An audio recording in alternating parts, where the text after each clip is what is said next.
Intention is everything. Intention is what makes the difference between a murder and an accident. Intention is the difference between starvation and healing. Okay? Intention is everything.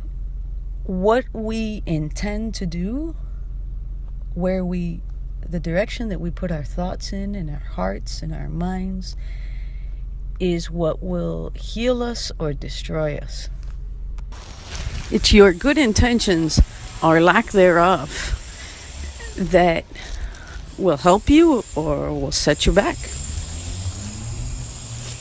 Intentions are also the difference between prayers and witchcraft, between so many things.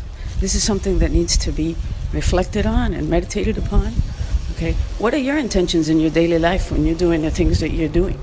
Are your intentions to help your family? Are your intentions selfish? Are your intentions about your ambition?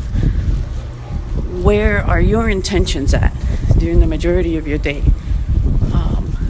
When your intentions is to love others, then you will. When you intend to do actions that will help others, you will. It's your intentions that essentially make up who you are. Now, it's important to note, don't confuse intention with what happens in reality. Your intentions will create a lot of your reality, but don't confuse things. Just because you don't intend to burn something doesn't mean that the fire isn't going to burn it. Okay, so, there's a physical reality that that is aside from what you were intending or not. Okay, and just because you were intending something doesn't mean that's always what ends up happening.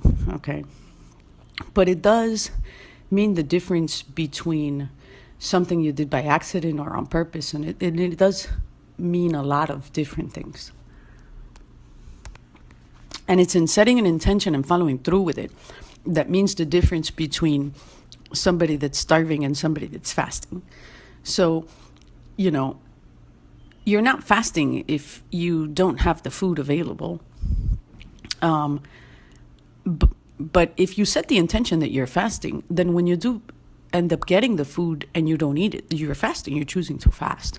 So if you make a decision, I'm going to fast for a week or 2 weeks, and you come into some food, you're fasting, you're not starving, because you have the food.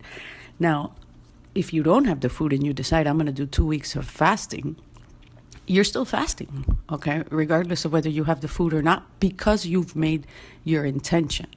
So if you come into the food, then you're still fasting. So that's where there's a difference, okay?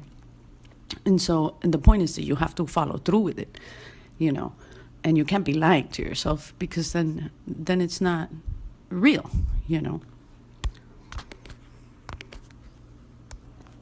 So how are you realistically going to survive the apocalyptic times or when things get bad?